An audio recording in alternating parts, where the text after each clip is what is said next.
Good morning to you. I trust you are well, Theo. This is a forceful Friday evening Yeah, not good morning. on, on this 25th day, but it's evening. We had to iron out some glitches this morning, but we are glad to be with you for this very important block as we've been looking at the reason for ideologies captivating our minds. We were looking at Ephesians 2, verse 8 over the past 4 days, and we're going to conclude this evening with a final session on getting inoculated against ideology, because ideologies can be terribly destructive and distracting. And even though the word was used in the early 1700s by a French philosopher, and it was primarily with reference to political ideologies, things have shifted over the years because ideologies have pervaded church life. Isms have grown within the life of the church, and uh, for what it's worth, well, it's actually not worth anything. It is strangling the life out of the believing community, and believers can't think straight. And so I want to conclude with six more uh, pointers Could you that we just, need to take heed yeah, I wonder to. those other ones away. Could you just list those other ones that we had earlier, Terry? I can. We first of all talked about assigning margins of certainty to propositional statements, Yeah, that's right. because there are some things that we can be very sure of Yeah, and some things that we hold that are less certain. And then we talked about being open to multi perspectives. mm. Listen to what others say as they engage the text. Because if you think you're always right, if I think I'm always right, it's amazing how you discover that you could be dead wrong on something. And then thirdly, we looked at what is the axiomatic minimum that I need to have when I engage with the truth, with God, and with the scriptures. I can't go any more basic than that. That is the irreducible minimum ingredients I need to have on the table when I enter into a discussion, right? All other truths are derivative. They come from the scriptures. They come from an understanding that God exists, and they come out of an understanding that truth is living in fidelity to the flow of reality. Then we also talked about connecting with hard-nosed data, encountering the evidence head-on. We were careful to say that curiosity is key. Some of the biggest killers of curiosity are parents and teachers, and pastors aren't excluded. Teachers, those of the prophetic and apostolic variety, are included in our present day. We also need to be aware to practice induction. Practice the inductive method as you engage with the text. In other words, ask questions, become a detective, looking for the evidences to why something is true. Now we're going to move on to the last six. As we engage the evidence, we need to learn to hold sets of propositions loosely. Now, what do I mean by that? Hold propositions loosely, because life is a journey of discovery, and we are constantly learning and tweaking and developing our understanding as we discover truth in deeper and more keen ways. So hold on to truth with a loose hand. Hold on to God with as tight a grip as you can. And hold on to your belief framework as loosely as you can. But what we do is we switch those two. We hold on to our propositions uh, in life and death kind of ways.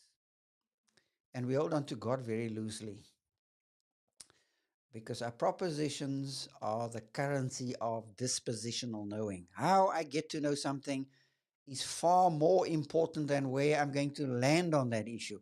Not that propositions aren't crucial, they are the beginning, not the end game. We make propositions the end game, the be all and end all of study and encountering truth. They are but the start because they need to get us to go back into the text, constantly looking and grappling with the text, and not trying to systematize everything that we can systematize. Now, that's a hard one. We also need to honor grammar and syntax, honor how words work, That's the second honor one, how, right? honor how sentences work. That's why we look at paragraphs in the scriptures, in the unfolding stories, because a paragraph contains a main idea. So I need to be aware of how words work. What is a doing word? What's a describing word? What's a word that stands in place of a noun? What's a part of speech that tells me how an action is performed? Honor the grammar and how sentences function within a paragraph. We also need to learn to respect how our brains function. This is a big area because somehow uh, Christians think that because God is spirit and God is a spirit being, he bypasses our brain. He bypasses our minds in order to reach our hearts. That's our dichotomy that we have. We have a dichotomy between head and heart. And the scriptures makes a different link. It links mouth and heart. Because what is on your heart is going to spill out through your mouth. Okay? There's not this, we in Western culture talk about the disconnect between head and heart. Scriptures shows the disconnect between what's in our hearts and what we talk about and what we say we believe. So be aware of how the mind works. And what are some of the tools that can help us to think well? Questions are there to help us discover. And we need to hone our mental skill set. Learn how to think well. That is such a huge area, and that's a topic for another day. And then also to respect the issue of what we call distributed cognition. Understand that the believing community is made up of many believers with different life experiences and have come through different life crises. They're not as smart as you are. No, I'm just joking, right? At least But different. respect them and listen to their story and their stories, because very often what they have to say will have great resonance with us as we identify with them, and particularly as we study the biblical text. And then work for non-contradiction, because God, somehow we have this idea that God and how God operates, his world is filled with paradoxes. And so we have paradoxes like sovereignty and free will. And we say that's a paradox. Well, again, that's a very big discussion. I would venture to say that's a very misguided dichotomy. To pit these two things against each other, because the scriptures doesn't do that. But we do. And so we need to work for non-contradiction. In other words, the opposite of what is true is false. A statement cannot be true and false one at the same time, in one and the same breath. And so these are just a number of pointers that I think will really be helpful as we look at how damaging ideologies are, because I want to suggest that ideologies are the refuge of a weak mind. Oh, An ideology becomes the refuge of a weak mind. Now, that is a devastating statement to yeah, make, it on right? this Friday evening, it sounds deeply insulting, Terry. I Yeah. know it does. And because The- ideologies would be uh, idolatries of ideas that we set up in our heads. yeah. and we worship those isms. We worship at those altars. Do you, when you say weak, do you mean it's like it's just easier to go there than It's easy it's to go there yeah, okay. because we crave high certainty. And I Hmm. want to give you three quick ways before as we conclude, Okay. three things that will really help you escape becoming ideologically locked because all of us imbibe ideologies to one degree or another, right? Three things that I want you to note as you see these ideologies develop around you and as you and I drink them in. Number one, we need to talk about what comorbidities do we have. Think back to COVID. People with high comorbidities were prone to getting COVID. If they were diabetic or had high blood pressure, there were many comorbidities that opened them up to being susceptible to the coronavirus. So, what preconditions make for susceptibility to ideology? And I think that is a being question. What preconditions, what comorbidities exist in my head mentally that open me up to ideologies that can mess me up, right?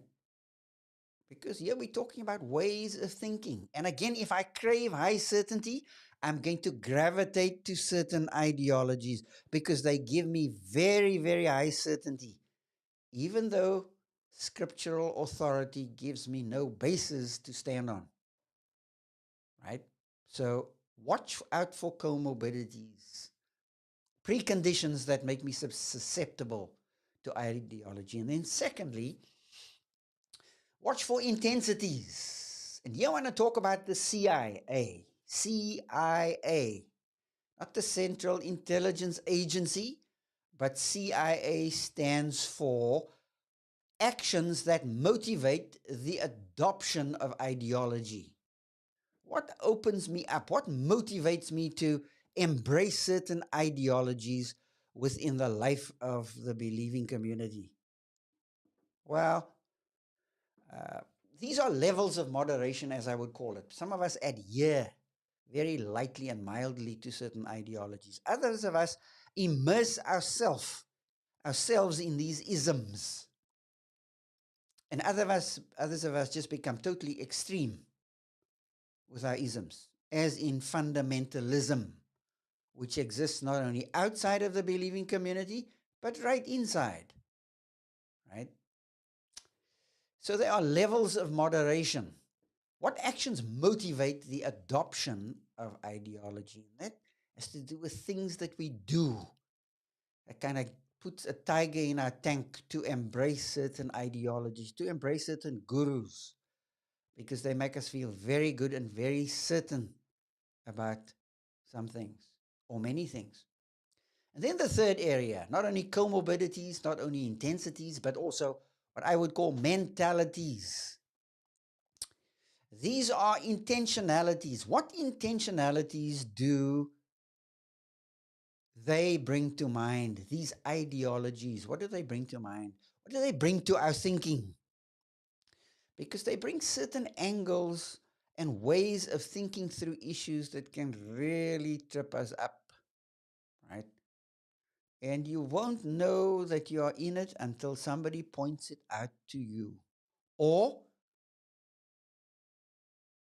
you go through great suffering, great loving, or great learning.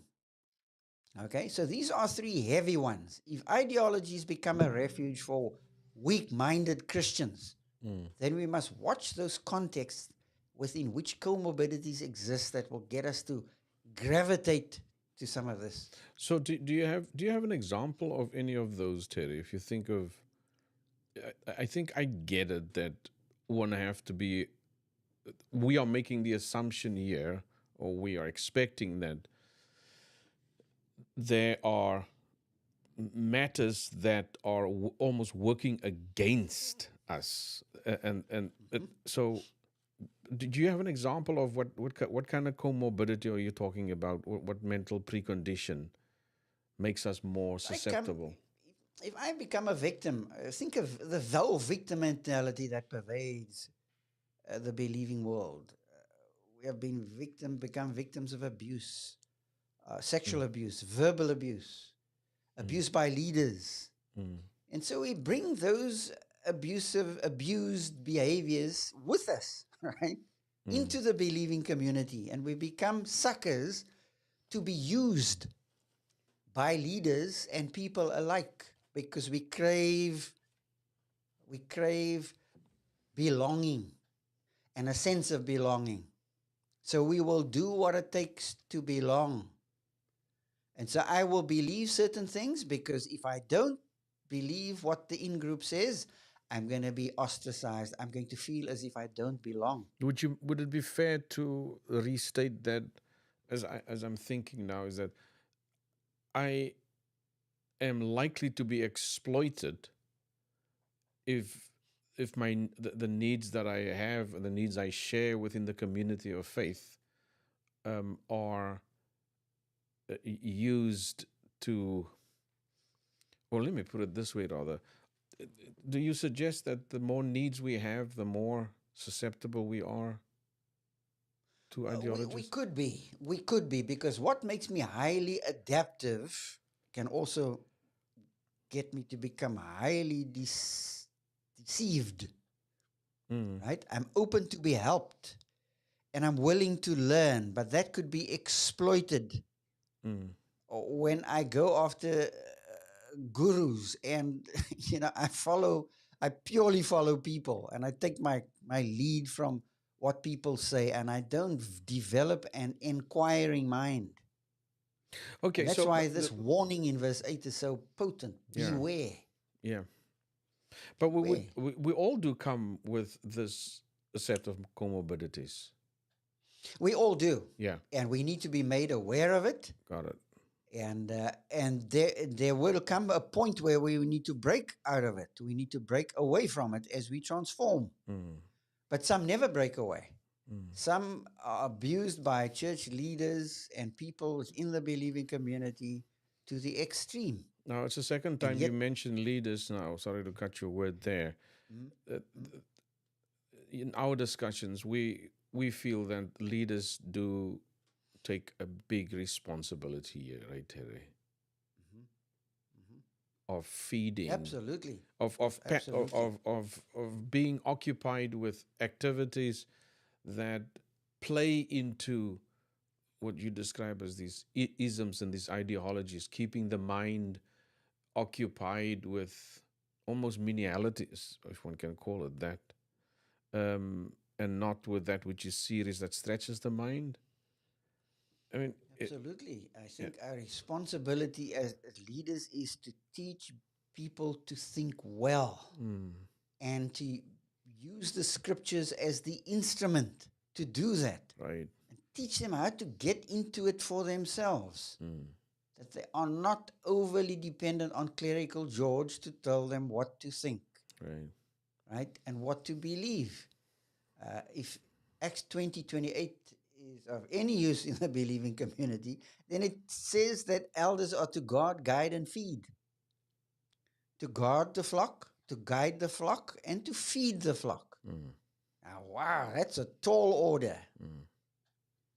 And we have so many leaders who can't communicate the scriptures to save their own life. Of course, it is our desire in the fifth factor, and particularly in this platform, to really strengthen uh, leaders of leaders. This is not an easy thing to admit. I was saying earlier that the suggestion you make is quite insulting at a level, and I meant that because it is true. We become very defensive when we are told that we have a huge responsibility in having caused God's people to drift away into activities and that's of non-thinking. And when troubles came, we were not able to deal with them because the only thing we could throw at the crises were doctrines or things that we believed, um, and not a flexible Mhm. solution that deals with a matter that you didn't expect. Yep. Because Yeah. propositions is not the thing. Yeah. What I believe is not the thing. Those propositions are pointing to something and someone. And it points back to the process of how we get those propositions, Mm. which means we need to engage with God in a relationship around the biblical text. It's fueled and fired by the biblical text. And this text is what orients me to the flow of reality. Well, if I purely just think that rattling off doctrines is going to be what's going to bail me, I am deeply deluded. Mm. It's my relationship with the God of heaven that sustains me, obviously through the scriptures, through the instrumentality of the scriptures of word and spirit, right? So I'm not denying that. But I think we are not taught to think well, and Christians can't think their way out of a brown paper bag. I'm overgeneralizing Yes, here, I just wanted to but say that. that's Yeah, yeah. but But we you're trying to make a point, of course, and I appreciate that. absolutely, And for absolutely. those of you Yep. who are listening in and think that Terence Martin is now been given this job of maligning and criticizing, far from it. I think we are. This is very serious stuff. In our previous conversations, not earlier today, but yesterday, we think this is a serious matter. This is very, very crucial. If you don't think right, you will not live right. And of course, as a consequence, in the space where our wrong living will be revealed mostly is, is in our relationships with at home, in the workplace, and in relation to other people, of course. Um, Well, we've had some folks that are coming in and listening in this evening. Thank you so very, very much. We were not able to get this out this morning, but thank you for your patience in that regard. I would have so loved to have a circumstance where somebody at this time could maybe have voiced what they think. Um, Mhm. and so I think what I'm going to do is I tell you, and I didn't plan this. Mhm. There are a couple of folks that are listening in at the moment. It's it's visible from this dashboard that the smart people call, or you can see. Um, I'm not so sure what your thoughts are of this old man's rambling in from the slopes of the mountains in Gordon's Bay. No, these are not old man's rambling. If Terry, you are in contact with some folks, I'm sure that are listening in. Yes, I'm yes, not so sure yes. if there's a question that's come through or Okay, on my end, no. nothing yet, No. but we could always pick it up, Yeah. again Yeah. and revisit Yes. this because this is a very, very serious issue. Hmm. If you think ideology is not part of what we're doing in our assemblies, then you're grossly mistaken. I think we are more prone to it today than we've ever been Hmm. because of fake news, because of propaganda, because of the party line, because of the slogan, and we have not really, tested our own thinking in the context of community Right. around the scripture. Yep. Understood. All right. Well, thank you very, very much for that, Terry. Some very, very practical advice that's come out there, and we, of course, we record all our sessions, and in time to come, a great deal of this will be available for further reflection because there's a lot of things that we say that need maybe a little bit of lingering on. Terry, thank you very, very much for your You're time. welcome. Yeah. Sure. And thank you, listeners. Yes, thank you. And we will see you back on Monday morning, upon which time we trust that technology would have served us a little bit better than it did earlier today. These things do happen. Thanks for your patience in that regard. We've been playing a song by Andre de Lange this week that's got to do with this kind of relationship we need to uphold as God's people. And so we'll finish with that song again. Terry, once again, thanks, my brother. Thanks, Theo. Bye bye.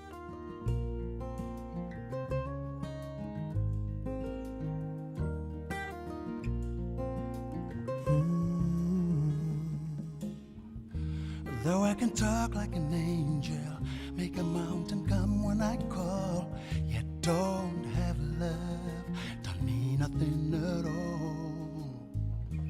Although I hang like a martyr, know that giving stuff is smarter, bring to slaves the long lost liberty. If I don't have love, it don't mean a thing, for the virtue of love is giving, believing, receiving, not self-seeking. It's protecting, connecting, respecting, forgiving, peaceful. True love is everlasting.